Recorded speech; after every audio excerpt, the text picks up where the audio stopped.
people who live in those areas are saying that they've been in Cancer Alley, and they have complained about that. We've done stories about it here at our station. And many others are proud of the job they do day in, day out. I understand Absolutely. That. And so look, that's what I hear in those regions. If you look at those parishes. Well, just 2 hours ago, we wrapped up the first televised debate in Louisiana's governor's race right here on WWL-TV. 5 major candidates lined up to talk about the issues that matter most to Louisianians. Good evening and thank you for joining us, everyone. Eric Paulson and myself moderated that debate, as you just saw there. And tonight, Whitney Miller has a roundup of some of the highlights there. Whitney.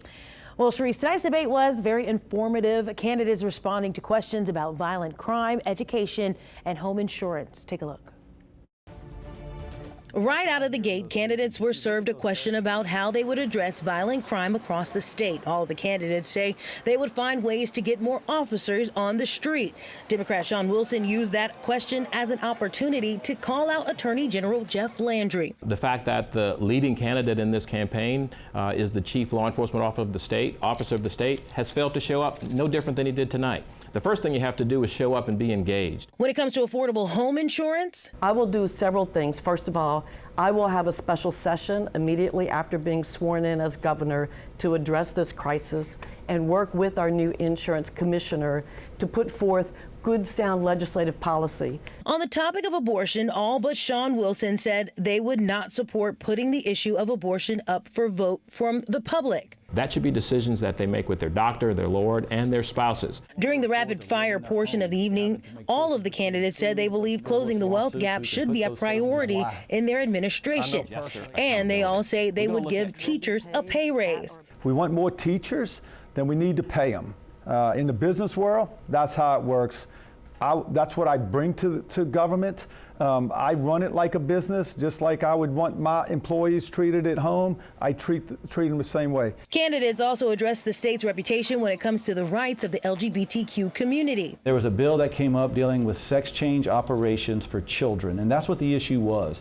I think the legislature made the right idea, the right call. We have to protect children at all costs. I don't think that hurts our reputation. I think that helps our reputation. We don't mess with our kids.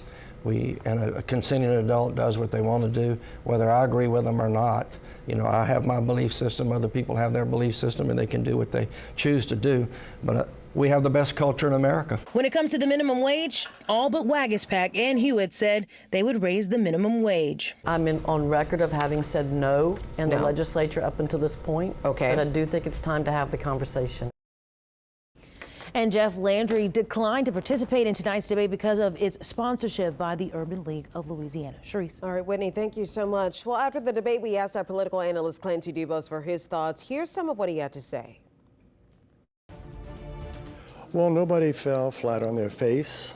So in that sense, no one lost the debate. It's been said for many years that in a political debate, there are usually no winners, there are only losers, or it comes to a draw. I would say tonight, amongst the 5 candidates who were here, it was a draw. No one did particularly poorly, and no one did spectacularly better than anybody else. I think they all got their own points across. They all wanted to introduce themselves to the statewide audience and to voters across the state.